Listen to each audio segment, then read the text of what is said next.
So let's study today that how genes have an effect on the behavior of a human being. But before we start, let's do the basics. What is genotype? What is phenotype? What is DNA? What is the structure of the genes? What are the chromosomes? And so on. So first we understand the basics of the genes and then we'll move forward to the effect of genes on the behavior, followed by the supporting studies. So here in the diagram you can see that's a cell. In the center of the cell there is a nucleus and then there are chromosomes. So can you see the bigger picture of a chromosome here? Now nucleus contains a set of chromosomes and chroma is what? Chroma is the color, the color of the... What is chroma? Chroma is the color and soma means body. So color and the body, it's a Greek word, so it together forms the word chromosome. Now chromosome contains the DNA molecule and DNA is what? It is a tightly coiled thing. Can you see here in the diagram? It is showing a coiled DNA molecule. The full form of DNA is deoxyribonucleic acid. Now deoxyribonucleic acid, we'll call it as DNA. DNA stores all the information that is there in your body. All the information means everything, not just physical characteristics, how your eyes are going to be, what is your nose shape is going to be, what would be your height, what is your skin color, the shape of your lips, the texture of your hair. Not just this, but even the psychological things, whether you'll have depression or you'll not have depression, what is your temperament like, what is your personality is going to be, how is your attitude, and so on. Every psychological as well as physiological information is stored in your DNA. So there are 4 chemical bases: A adenine, G guanine, C cytosine, and T thymine.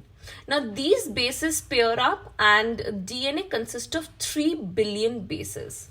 So you can again see in this diagram below, these are the base pairs. There are 2 bases in each pair.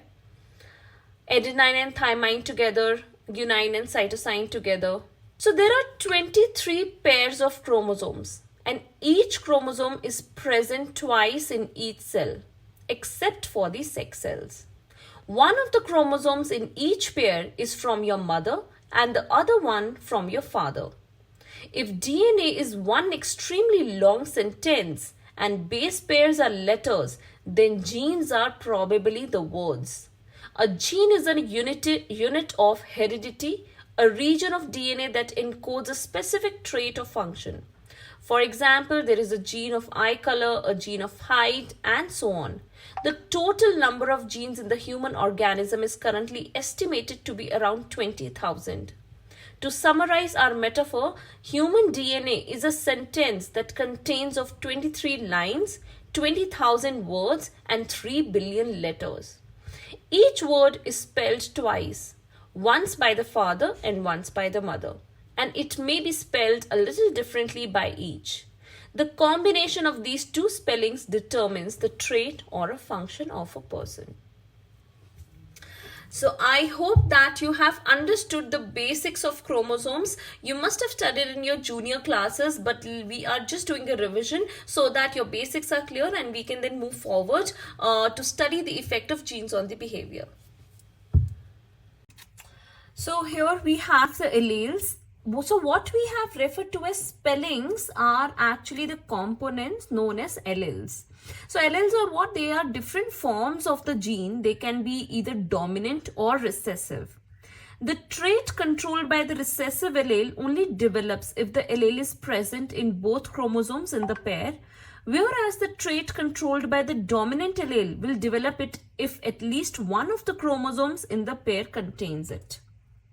For example, if the gene that codes for eye color, the allele for brown eyes is dominant and the allele for blue eyes is recessive.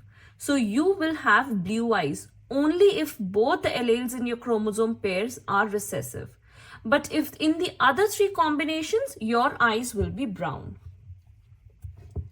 Little differences in DNA structure make a huge difference in physiological manifestation.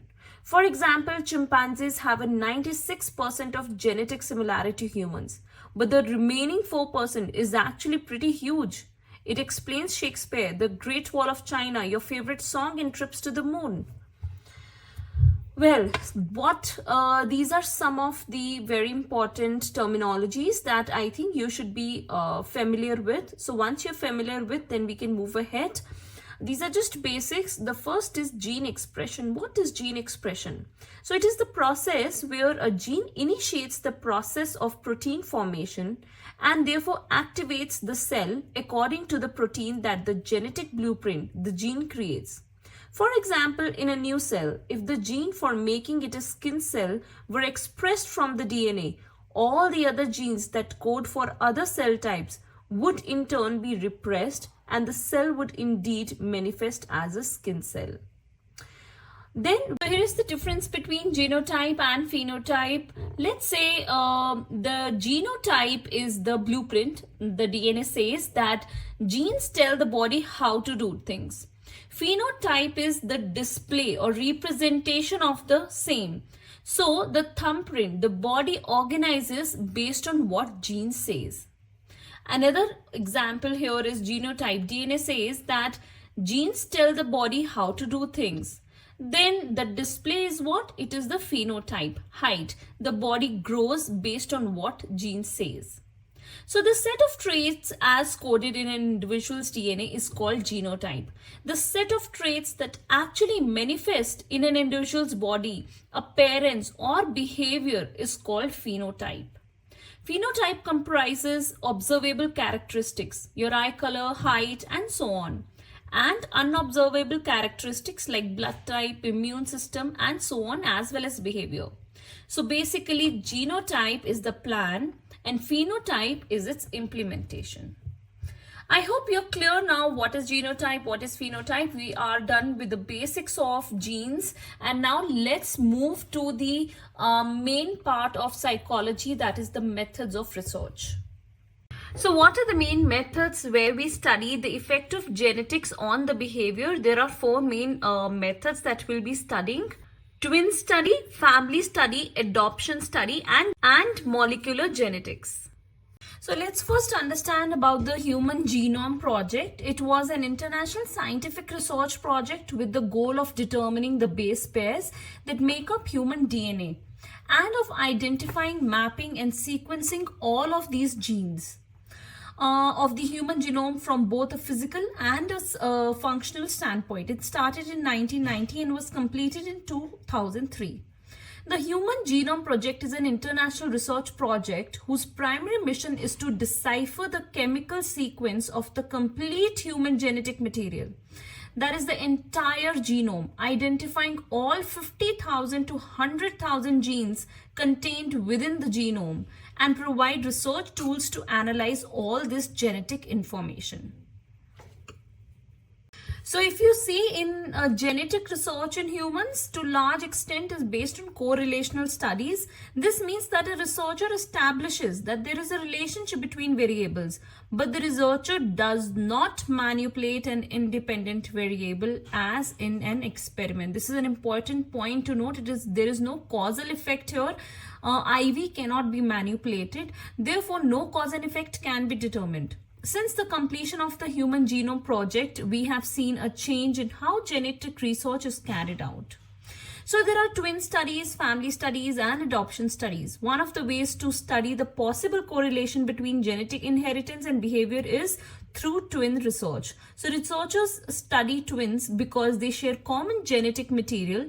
Prior to the Human Genome Project, it was the primary way that psychologists investigated the role of genetics in human behavior. So there are two types of twins, monozygotic twins and dizygotic twins. So you must have studied this before in your junior classes, but we are since revising it. Let's understand what is monozygotic and dizygotic.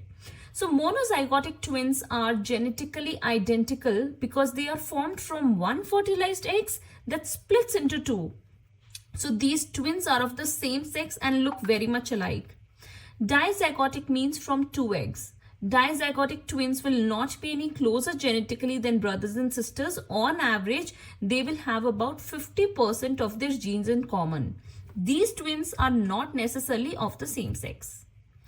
So psychologists use these different degrees of a genetic relationship as a basis for their hypothesis about the contribution of genetic and environmental factors to behaviors such as psychiatric disorders or addictive behavior. It should be the case that the higher the genetic relationship, the more similar individuals will be if the particular characteristics being investigated is inherited. In twin research, the correlation found is called the concordance rate. Twin research is based on a systematic analysis of the similarity between monozygotic and dizygotic twins, and based on the assumption that any heritable trait will be more concordant in identical twins as compared to in non-identical twins. The concordance rates will be even lower in siblings. When carrying out twin research, if the concordance rate for monozygotic twins is significantly higher than dizygotic twins or siblings, it is likely that there is a genetic component to the behavior. So if the concordance rate is high for both monozygotic and dizygotic, it may be assumed that environmental factors play a large role in the observed behavior. I'll just give you an example here. Now let's talk about depression as one of the psychological disorders or psychological characteristics. So let's say if there are two twins, identical twins are there. So monozygotic twins, also known as identical twins. So if one co-twin is having depression, the chances that the other co-twin will also have depression is really high. The concordance rate is very high. Or next step comes in, the next level comes in dizygotic twins, where they are sharing 50% of the genes. So if one twin is having depression, the chances are 50% that the co-twin will also have depression. But if they are siblings, normal siblings with whatsoever age gap, 1 year, 2 year, or whatever age gap is, the chances are even lower because there are altogether different eggs and different sperms. So the similarity is very, very less. So more closer your blood relation is, like your parents, identical twins is number one, then dizygotic twins, then your sibling parents, these are very close to you, you are likely to have the concordance rate is very high. If one of these are having depression, you are likely to have depression too. As the blood relatives go farther off, like your grandparents and then great grandparents or uncles or aunts, so the chances of you also having depression will keep lowering. So farther you are from in the blood relation, so lesser are the chances that you will have it. Closer you are to the person or who is having the disorder, more are the chances that you are also likely to have the same trait. And in case any trait is same in monozygotic, dizygotic and siblings, that means that trait is not because of the genes, it is because of the environmental factors. Here the environment is actually affecting the behavior of a person and it is not because of the genes. So it makes sense for psychologists to first carry out twin studies to determine the concordance rate for a behavior between twins before carrying out more sophisticated genetic research, which is much more expensive. So the best way is to go and do the twin study rather than the genetic research, because twin studies are reliable as well as obviously less expensive. However, there is a limitation of twin studies. First, twins are very rarely raised apart, so they tend to experience a very similar environment while growing up. Therefore, it is difficult to isolate environmental influence as a variable. That being said, we have to be very careful not to overestimate the similarity of the environment for both twins. Assuming that twins grow up in an equal environment is often called the equal environment fallacy. Some research suggests that parents, teachers, peers, and others may treat identical twins more similarly than fraternal twins. Finally, twins are not highly representative of the general population, so it is difficult to generalize the findings as well. Another way that behavioral genetics is studied is through family studies, also called as pedigree studies. Unlike twin research, this is a more representative sample of the general population. A child inherits half of its genes from the mother and half of the genes from his father. It follows that ordinary brothers and sisters will share 50% of the genes with each other. Grandparents will share 25% of the genes with their grandchildren. And first cousins will have only 12.5% of the genes in common. So in family studies, these different degrees of genetic relatedness are compared with respect to specific traits of behavior. The notion is that concordance rates will increase if heritability is high and vice versa. For example, if the heritability of IQ intelligence quotient is high, there should be a stronger correlation in IQ between children and their mothers than the correlation in IQ between second cousins, and very little, if any, between strangers. So when a behavior is suspected of being genetic within a family, psychologists use prospective studies. That is, the sample is selected and observed before certain behaviors are observed. The researchers watch for outcomes such as the development of a disorder. For example, individuals who are considered genetically vulnerable for schizophrenia can be followed over many years to see if they actually develop the disorder. However, there is an ethical concern that such research may cause undue stress to those who are labeled as vulnerable. Then, a final method used in traditional genetic research is adoption studies. In principle, these allow the most direct comparison of genetic and environmental influences on behavior. Adopted children generally share none of their genes with their adoptive parents, but they do share 50% of their genes with their biological parents. It would be reasonable to suppose, therefore, that if the heritability of a behavior is high and the environment has little part to play, then the behavior of adopted children should correlate more strongly with the behavior of their biological parents than their adoptive parents. If, on the other hand, the environment has the strongest role to play, the reverse pattern should be found. So adoption studies are often criticized as these children are not representative of the general population. In addition, adoption agencies tend to use selective placements when finding homes for children, trying to place children with families who are similar in as many ways as possible to the natural parents. Consequently, the effects of genetic inheritance may be difficult to separate from the influences of the environment. Overall, these approaches to the study of the relative influence of genetic makeup and the environment allow researchers to determine if there is a potential genetic origin of behavior. In spite of the weaknesses outlined here, it is clear that there is a correlation between several behaviors and genetic inheritance. So here it is, the twin studies. The main principle is estimating the similarity between identical, that is monozygotic twins, and comparing it to the similarity between the fraternal, dizygotic twins. Monozygotic twins develop from the same egg and share 100% of genotype. Dizygotic twins develop from different eggs and share 50% of genotype, just like regular siblings. If identical twins are more similar to each other than fraternal twins, we can attribute it to genetic influences. Well, there are limitations as well. Environmental factors cannot be eliminated in the twin studies. They often share the same experiences regardless of whether they are monozygotic or dizygotic twins. Twins are rarely separated at birth. So although there is such research, it is a non-representative sample. The concordance rate is rarely 100% for behavioral traits. As we will see, this does not mean that it is not genetic. The higher the concordance rate, the more likely it is to be genetic. But twin studies in and of themselves do not actually study genes. They are an indirect measure of genetic inheritance. Although dizygotous twins come from two separate eggs, this does not mean that they don't have any common DNA. There is a level of similarity which influences the concordance rates for a behavior.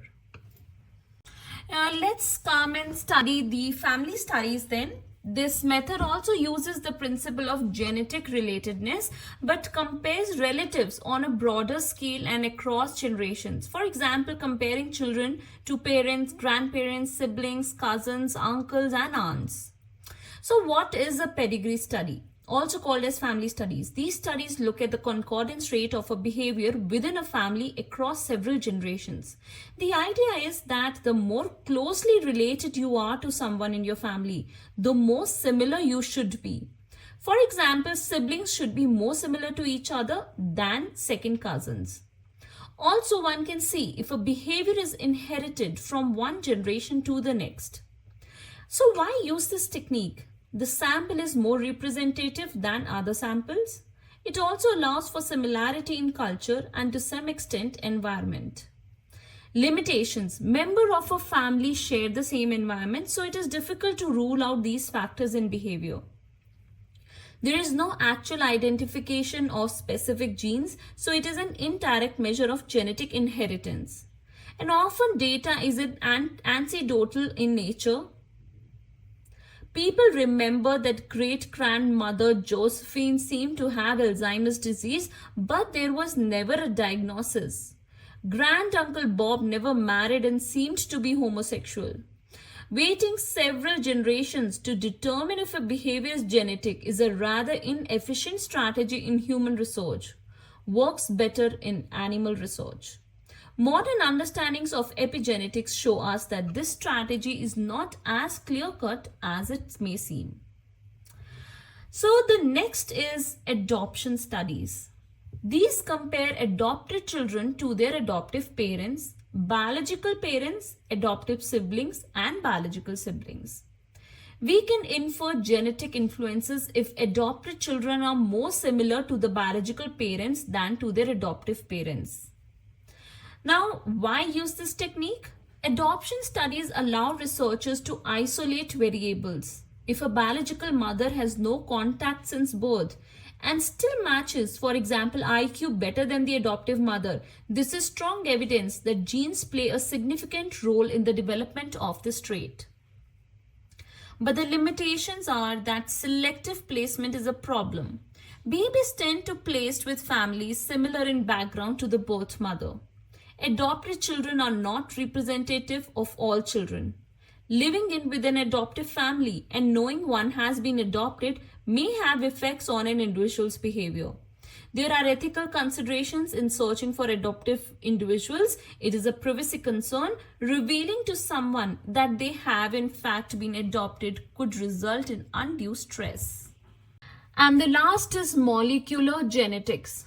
Studies of molecular genetics are based on using modern technology for genetic mapping and identifying the alleles of particular genes in a particular individual. Genetic variants are then correlated with observed behavior. These methods are usually used to identify specific genes responsible for specific behavior, the gene of depression, the gene of aggression, and so on. So let's do one of the very important theories, that is genetic heritability, the Falconer model. Now you must understand what the Falconer model is. You will be writing about the Falconer model in your answers in your exam. So it is very important to understand. Let's start. Genetic heritability is the quantitative measure of the relative contribution of genetic factors into a trait or behavior. Estimation of genetic heritability in twin study is performed in twin studies and is based on the so-called Falconer model, which assumes that phenotype is comprised of three types of influence. These are genetics, shared environment, and individual environment. So the shared environment is the part of environmental influences that is common to the two twins, such as similar schooling and the same exposure to books and technology. Individual environment comprises environmental influences that are unique to each of the twins, different friends at school, different hobbies, and so on. This idea can be written in the following form. 1 is equal to A plus C plus E, where A is genetic inheritance, C is shared or common environment, and E is individual environment.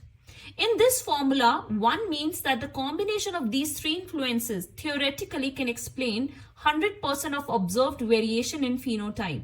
In other words, there exist no other factors that influence a certain trait or behavior apart from these three. Heritability in this model equals A.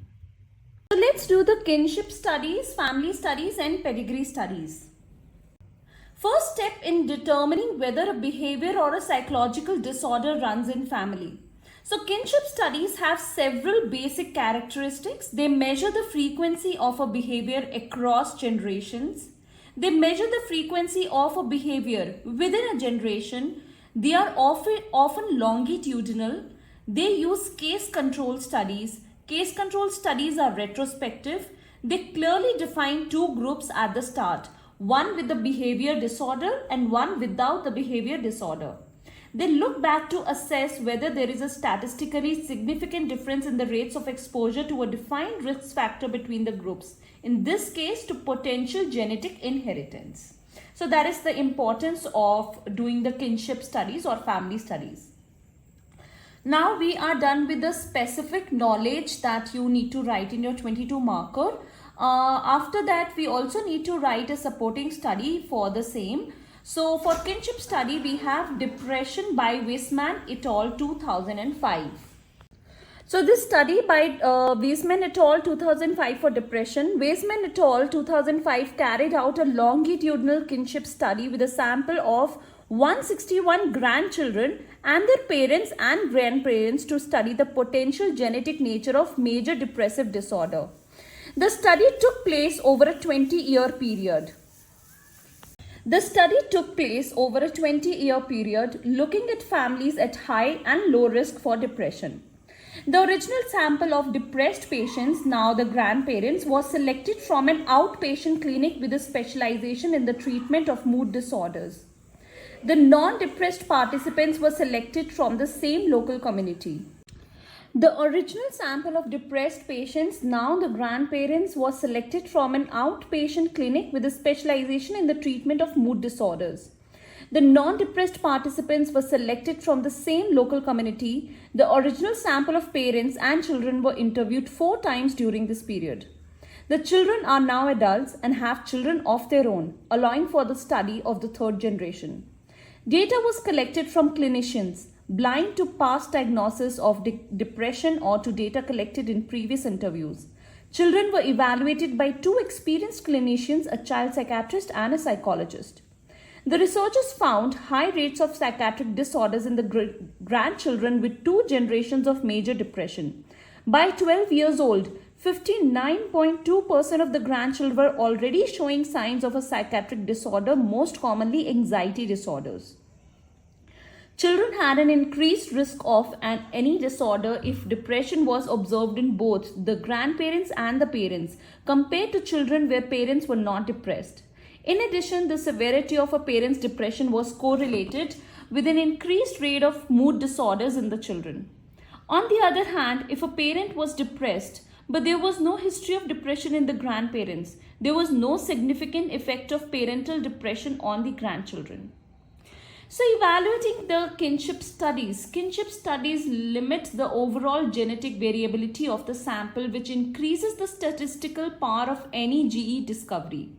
Kinship studies are more controlled than studies of unrelated people. They have all lived in the same home, shared a common diet, and often have the same level of physical activity. It is often difficult to obtain reliable data that goes back more than 1 generation. Kinship studies are often reliant on anecdotal data with regard to the behavior of grandparents or great-grandparents. This data may be open to memory distortion. More importantly, it is also recently that a diagnosis of psychological disorders is obtained. In many cases of past generations, there are assumptions made about potential diagnosis, but no clinical data that can be used. So here we are done with the kinship study, which you can write for your, of course, for the any family study that you're supporting. The next we have very important and a very popular study, twin study by Kendler et al. 2006. So Kendler et al. 2006 investigated whether major depressive disorder may be inherited. They also wanted to see if there were significant gender differences in the heritability of major depression. The sample was made up of 15,493 complete twin pairs. In order to gather their data, the researcher used a team of trained interviewers to carry out the telephone interviews. The interviewers assessed lifetime major depression by using modified DSM-4 criteria. 8,056 twins met the criteria for a diagnosis of major depression at some point in their life. In addition to this information, the interviewers also asked questions about the twins' shared environment. The researchers found a 44% concordance rate for male zygotic female twins and 31% for male zygotic male twins, compared to a 16% concordance rate for dizygotic female twins and 11% for dizygotic male twins. So you can clearly see that the highest is in monozygotic female twins and the least is in 11% for dizygotic male twins. So the results indicate that the heritability of major depression was significantly higher in women than in men. In addition, the correlations were significantly higher in monozygotic than in dizygotic twins. The estimated heritability of major depression was 0.38. They also found no correlation between the number of years that the twins had lived together and lifetime major depression. So this was the twin study. Again, you can write it when you're talking about the twin studies. This can be used as a supporting study. Now the third is the adoption study. Again, a very interesting one. Sorensen et al. 1992. So Sorensen et al. 1992 studied 840 adult Danish adoptees. The study used the adoptees as probands. The height and current weight were measured to calculate BMI. In addition, school records were obtained to determine their height and weight at ages 7 to 13 years old. Data from both the birth parents and the adoptive family were obtained through questionnaires asking for height and current weight as well as the maximum weight. This data was used to calculate BMI. In addition, adoptees were given a questionnaire in order to document environmental factors which may have played a role in obesity. This included the age of the child and the parent at time of adoption, family income, and smoking habits. The results showed the following correlations across the ages 7 to 13 years. Biological mothers 0.17, adoptive mothers 0.10, biological fathers 0.16, adoptive fathers 0.03, biological siblings 0.59, adoptive siblings 0.14. So when looking at the adult data, they found the similar levels of correlation both for current weight and for maximum weight. None of the environmental factors studied showed any significant correlation with BMI. This implies a potential genetic influence. So talking about the evaluation of the study had a large sample size, making the data more reliable. So it's a strength of the study. The lack of a significant correlation between environmental variables and BMI indicates the likelihood of a genetic root of the behavior. The study is based on school data that cannot be verified for accuracy. However, the use of this data allows for a more longitudinal approach to the study. The correlation was seen to be consistent over time. The study makes use of BMI. Many health psychologists argue that this is not a good measure of overweight and obesity. Adoption studies are often problematic because of selective placements, that is, often children are adopted into families that are similar to their birth family. As the genotypes of the children and their parents are not identified, it is not possible to know which genes, if any, are having an influence on their weight. Now let's evaluate the kinship studies. Well, the kinship studies limit the overall genetic variability of the sample, which increases the statistical power of any GE discovery. Kinship studies are more controlled than studies of unrelated people. They have all lived in the same home, shared a common diet, and often have the same level of physical activity. It is often difficult to obtain reliable data that goes back more than one generation. Kinship studies are often reliant on anecdotal data with regard to the behavior of grandparents or great-grandparents. This data may be open to memory distortion. More importantly, it is only recently that a diagnosis of psychological disorders is obtained. In many cases of past generations, there are assumptions made about potential diagnosis, but no clinical data that can be used. Now discussing the genetic similarity. Family studies are often based on anecdotal data, that is, asking family members about the behavior of other members of the family. In some cases, behavior may be documented, for example, a diagnosis of bipolar disorder. However, often this is not the case. So, reports of one's sexuality, memory capacity, or intelligence may be based on family stories rather than on actual data. In some cases, such as Alzheimer's disease, the period between generations may be too long to allow for meaningful data. Twin studies allow researchers to look at the effect of genetic inheritance while keeping environmental variables relatively constant. Twins do not represent the general population, so the research may not be generalized.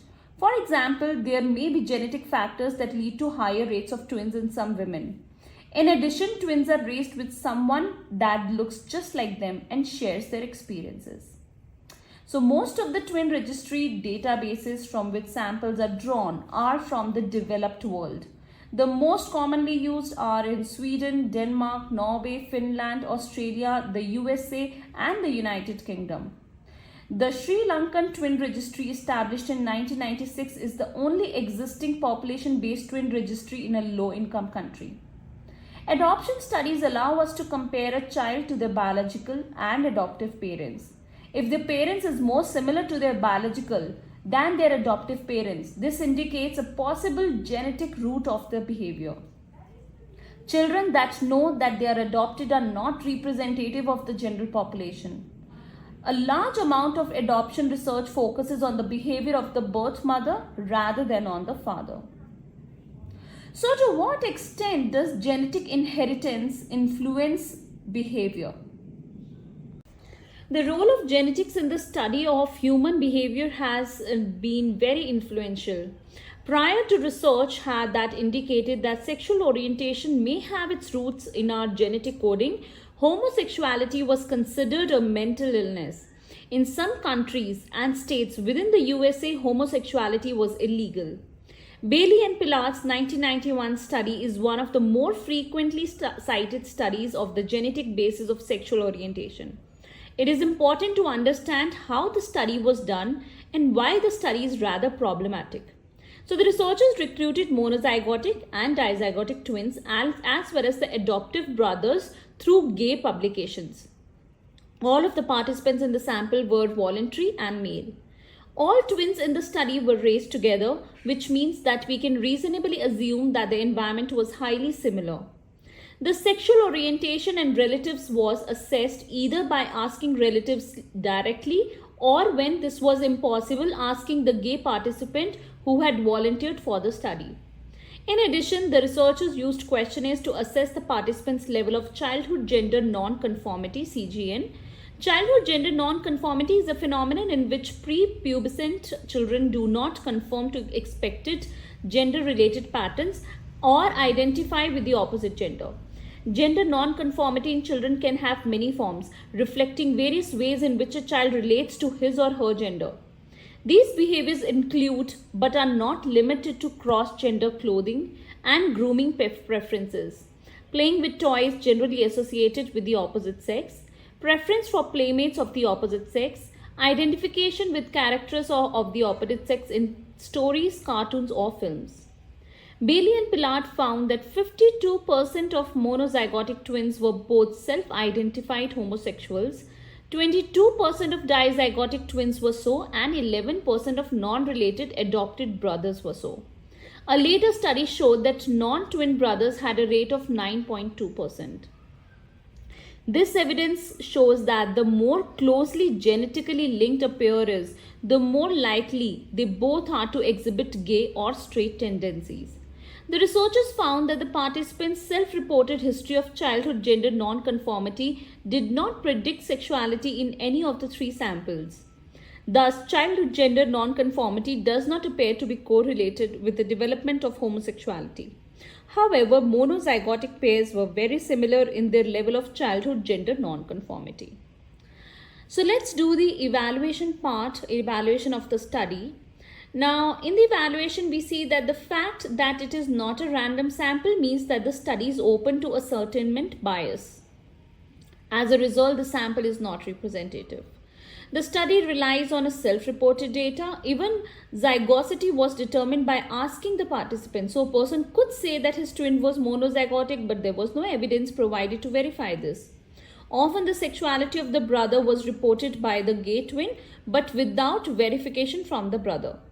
The participants were asked to report on their level of childhood gender nonconformity.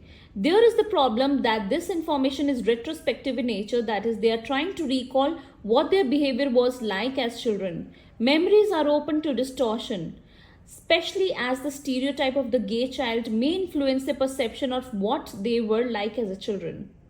The construct of homosexuality is difficult to standardize. It is difficult to know that what exactly it means to be homosexual and whether it would be interpreted equally by all who answer the questionnaires. The sample size of such studies tend to be very small. There is a limited number of monozygotic and dizygotic twins, and they limited the sample to males, and then they had to look for those sets of male twins where at least one brother was self-identified as gay. This is a limited pool, and thus questions the generalizability arise. There is the question of reductionism. Although genetics may play a role in our sexual orientation, the question is, to what extent do environmental influences also play a role in our sexual orientation?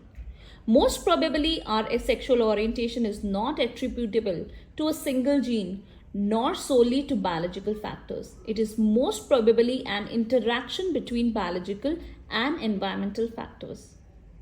So the ascertainment bias this is a problem in many twin studies which hope to establish a genetic link for behavior. The fact that all the people who contacted the researchers already had a gay member of the family skews the data. To understand this better, think about doing a study on the primary sex ratios in human. If we asked all the women present to report the number of male and female siblings in their family, the women will report collectively a higher ratio of females. This method of data collection would be biased towards families in which there is at least one woman themselves, including many families in which they are only children, and excludes families with no female and multiple males. So by using a sample where everyone already has one gay male in the family, the sample is no longer representative. So let's do a counter study. We had done a supportive study earlier. Now this is a counter study by Scar and Weinberg 1976. So the assumptions, aim and introduction goes like this. They focused on parents who had raised both natural and adopted children. The assumption was that all children will have similar behavior characteristics, having the same upbringing and being raised in the same environment with the same parents. Any significant differences between parent-child IQ correlations for adopted and natural children were attributed to genes. So the procedure was like transracial adoption. Participants who were African American children adopted by middle-class white families. 101 transracial adoptive families were studied. Out of the 176 adopted children, 130 were socially classified as black. The sample also included 143 biological children of the adoptive parents. Among the adoptees, 111 of them were adopted within the first year of their life and the other 65 after 12 months of age.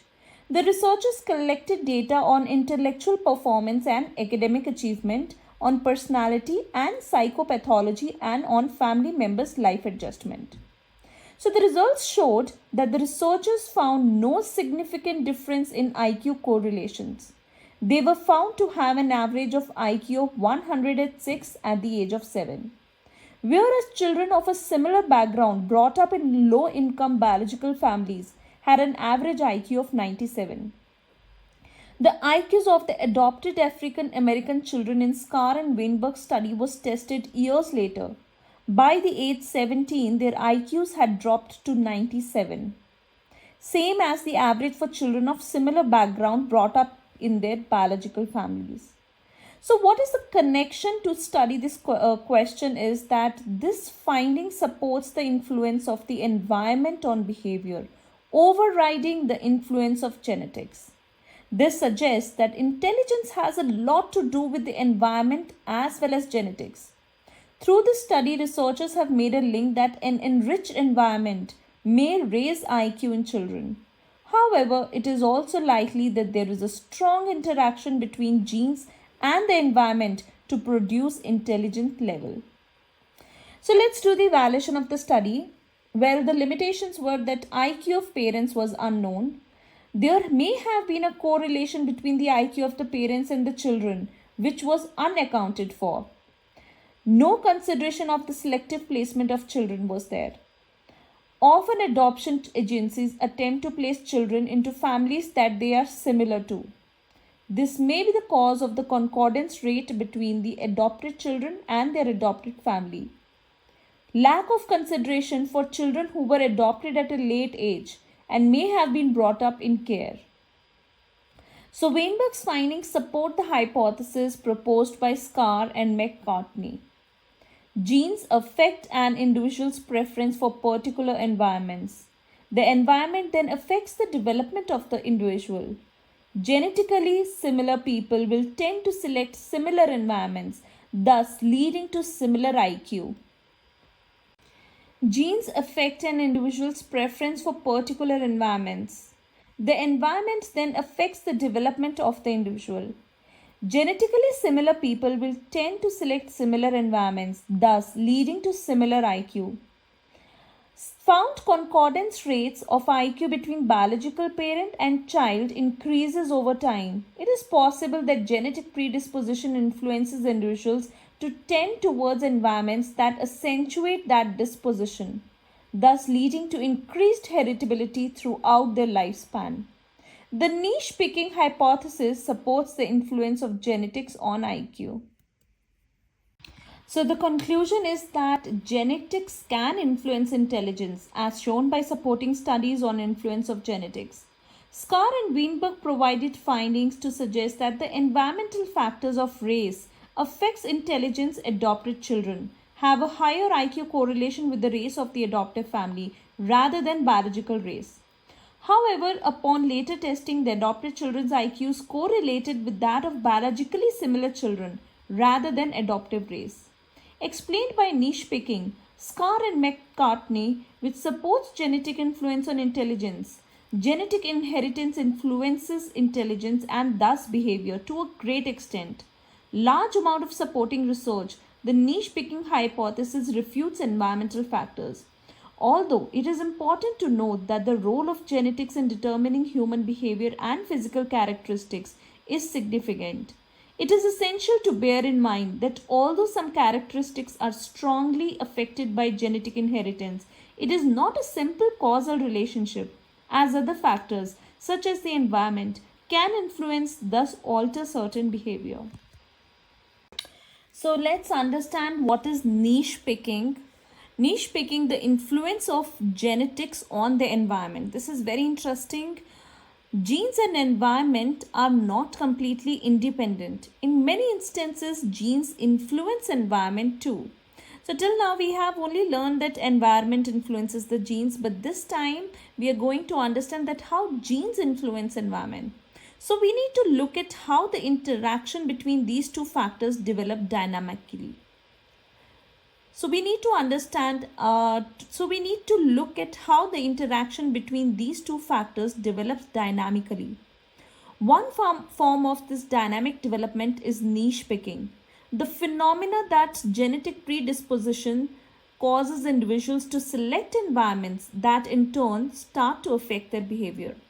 For example, a child predisposed to depression may intentionally seek out high demanding environments where it is hard to succeed.